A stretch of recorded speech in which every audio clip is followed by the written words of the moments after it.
And now we are ready to roll. Questions for Danny?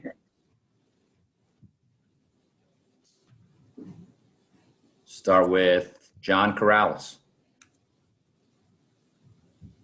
Hey, Danny. Hey, John. Good morning. How you doing? I'm doing all right. How are you? Good, thanks. When did you first become aware of Gordon Hayward's openness to leaving as a free agent? I think that I was anticipating the possibility for the last few months. All right. Next question, Mark Murphy. Hey, Danny. Hey, Mark.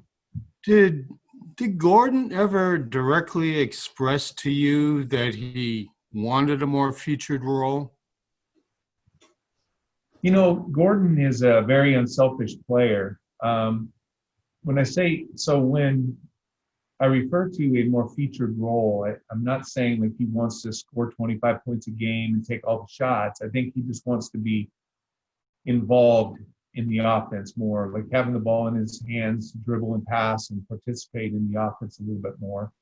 But yeah, listen, I've had a lot of players come through here and I'm sympathetic. I mean, I played with 3 first ballot Hall of Famers in the starting lineup, and I wanted to have a more featured role too. I think that it's very common, and I think that we have some good players, and Kemba and Jalen and Jason and Marcus, like those guys demand the ball some, and I think if you asked each one of them, they'd probably like to have a little bit more of a featured role. But that's the nature of our business that we're in. That's not any knock on Gordon in any way, shape, or form. And let me just start off by saying, I'm grateful that Gordon chose Boston, and I wish him nothing but the best. He's a good teammate. He's a good guy. He's a terrific player. And, I'm grateful that Gordon, missed the birth of his son and came to play and try to help us, even though he was far less than 100% this year in the playoffs. He made sacrifices to try to give us a better chance of winning. And it didn't work out for our team, but I'm grateful that he gave that kind of effort and his family made that kind of a sacrifice.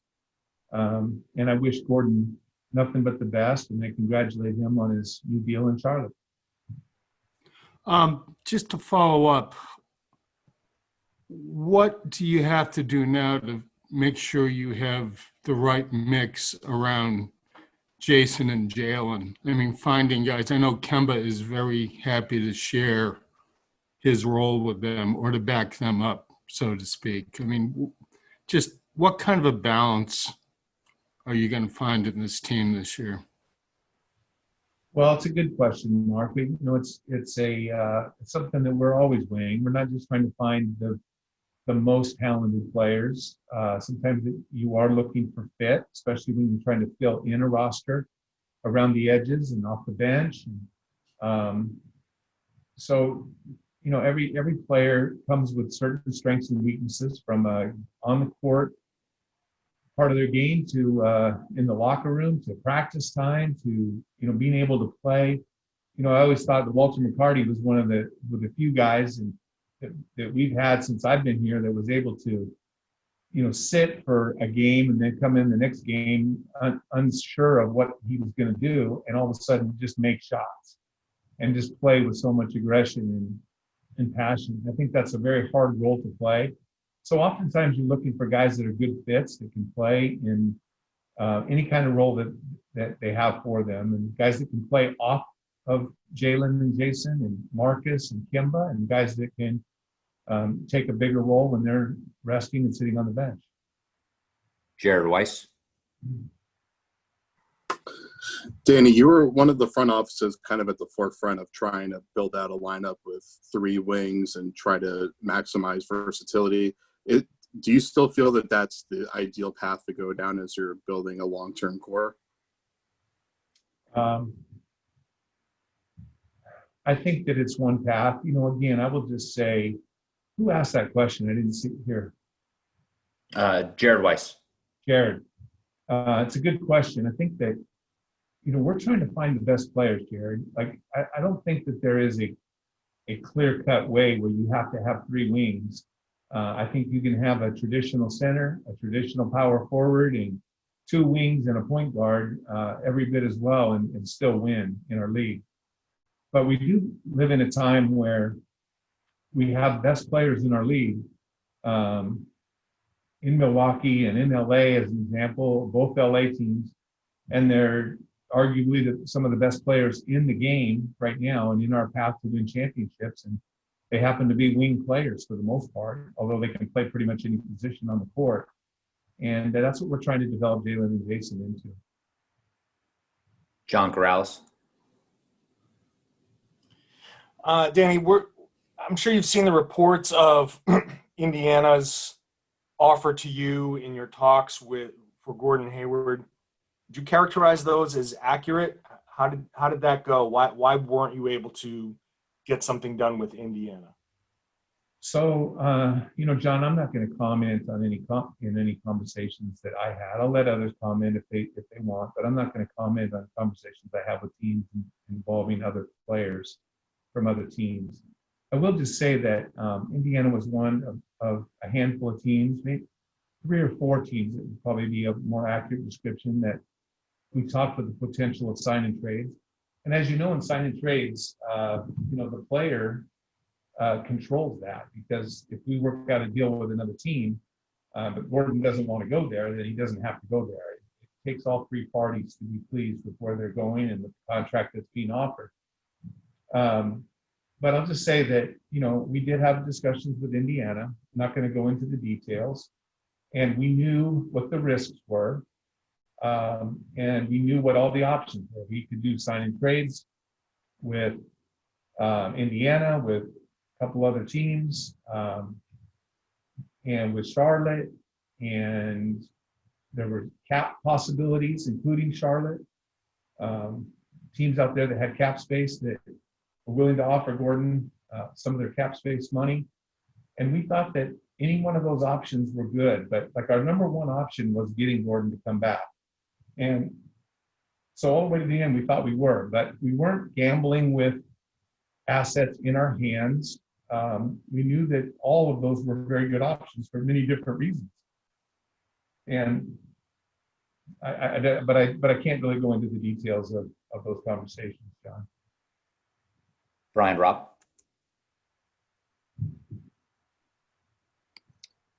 Hey, Danny, you guys are going to be a little shorthanded to start the season with Kemba and Romeo out. Are you looking to make any more additions to the roster ahead of the season, or were you kind of viewing this as an opportunity for the younger players on your roster to step up? Well, Rob, as you know, did you think that we would cut Romy and Kemba to try to bring in other rosters? We do have 15 roster spots. So that means we still have 13. That means we still have 14 players, including our two-ways. So, I grew up in a time where we played with 12-man rosters and often had people hurt in training camp or early in the season. So I feel like, there's nobody that we want to cut or get off the team, and that's the only way that we can bring in more players for our roster. But yes, this will be an opportunity for Marcus play some point guard again for us, like he did some last year and did a very good job. And Jeff Teague and Peyton Pritchard and Tremont Waters. We believe in all those guys. Like those guys, this is an opportunity league, and there's nothing I like more is when guys that don't get a chance to play that get a chance to step up and play. And so Carson may get a chance to play too. Anyway, Aaron may get an opportunity to play early in the season too. Like I understand those aren't perfect situations where you just bring guys in without summer league and without training camp, but we'll see what we have, and I'm excited for it. Tim Bontemps. Hey, Danny, you had hinted a few weeks ago that Kemba might be ramped up a bit once you guys got going. How much of a long-term concern is there over the state of his knee after the way things have played out over the past several months? Well, I think this next year will tell us a lot more. I think, he saw some specialists over the last, 6 or 8 weeks. And they all came to the same conclusion. And I think that gave Kemba a great peace of mind as he went to different really good doctors in our country and got the same opinions. And he's on a program. He seems to be in a very good, happy spot. And, maybe we didn't do him justice by bringing him back too fast into the bubble, and finding some urgency to get him ready during the regular season. But we don't want to make that mistake. If it even was a mistake this time, I don't know. I'm not blaming anybody, but it's not a perfect science. It's just guesswork, and we're trying to do the best with the information that we have to get him as strong and as healthy as he can be, so he's ready to make it through the year. Was there a potential when he was meeting with those specialists, or was there a thought, at least in your mind, that there was a potential for surgery for him? And I guess the universal opinion was that was not necessary. Well, that's why I avoid going to doctors, because I don't want that potential surgery. But I think that you never know. But I wasn't anticipating it, because our medical staff was pretty confident that they were doing what they needed to do. But you never know what someone's going to come up with. And so I think that they all conferred and they came up with the same conclusion. And I think that gave Kemba a peace of mind. Final couple of questions. Adam Himmelsbach. Dan, a couple quick ones. Can you just kind of describe the thought process and what went into bringing Tristan and Jeff here, and what you think they might bring to the team? Yeah, well, I mean, Jeff, first of all, they're both veteran players, and we have a lot of young players, and I think that it was important for us this offseason to bring in some veteran players. Tristan's been on a championship team. He's played around some of the best players this game has ever seen. He has a lot to offer us. He's a good guy. He's a hard-working player. He plays both ends of the court. He's a really good roller to the rim and offensive rebounder. He can pass out of the rolls. He can finish out of the rolls. He can finish above the rim. And on defense, he's good. He's mobile. He can switch. He can keep the ball in front of him. And, he can run the floor. All great qualities for us to have from both leadership, personality, and on-court presence, and his quality of play. And Jeff is just a proven guy. He's had some really good games against us in the past. He's been on some very good teams. So he'll be a good leader in the locker room as well. I think that Jeff's at a stage of his career where he wants to share what he's learned in his 12-year career. Still has some juice, had a couple of 30-point games last year. And we still think that he can, step in, especially early on, to bridge the gap until Kemba comes back ready to go, but also play a significant role off the bench or in the starting role. I don't know how it's going to work out. Time will tell as the season goes on. And then just lastly, we haven't spoken to you since Jason signed his extension. What does that mean to know he's going to be here for quite a long time, and just kind of the commitment and knowing he's a big part of this organization now? Yeah, Jason has been fun. It's been a very bright spot of our franchise over the last few years, the development of Jason and Jalen and Marcus. Like, those guys have all really improved as players. I mean, we have Jason as an all-NBA player last year, and Jalen on the verge, I thought, of potentially right on the cusp of being an all-star this year, and he just got better in the second half of the year and in the playoffs. And Marcus being a first-team all-defensive player, I think, it's a good nucleus of guys, good players that are all getting better, still young enough. There's a lot of improvement left in their game. Very excited to have Jason on board and Jalen. And with their new contracts kicking in, Jason's kicks in next year and Jalen's kicks in this year. Anyway, just couldn't be happier having those guys around as building blocks. Gary Washburn. Hey, Danny, can you hear me? I can, Gary. Good morning. Good morning. Good to see you. I don't see your picture on the screen though, in a suit. Yeah, that's a really handsome picture, isn't it, Danny? Are you secure? Are you pleased with your bench? Your bench obviously had trouble scoring last year. You've made some additions. Or would you try to look for someone maybe to compete in camp for a job? I know you said you would have to cut someone, but are there intriguing players out there that you would maybe give a flyer to that might not have a roster spot, but they could potentially compete for one?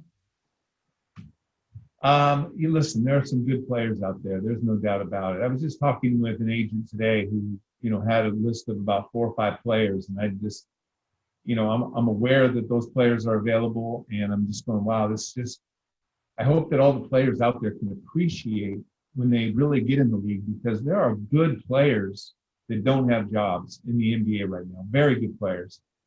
And listen, I think that, Gary, you may be right, but I'd like to see what we have. I'd like to give guys an opportunity first before we make a judgment that we don't have enough scoring off the bench. We have a couple of guys that didn't get a chance to play much last year, and I think can provide us some scoring punch.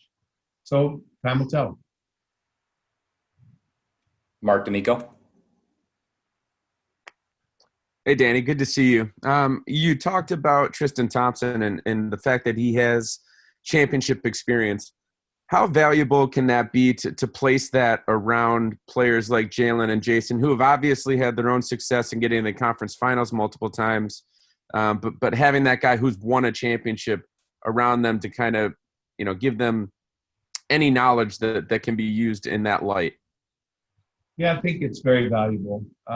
It's not valuable as much if it's in some, old man like me, but I think for somebody that's actually competing on the court with them, who has won a championship, not only that, but they came from 3-1 deficit to beat a 73-win team.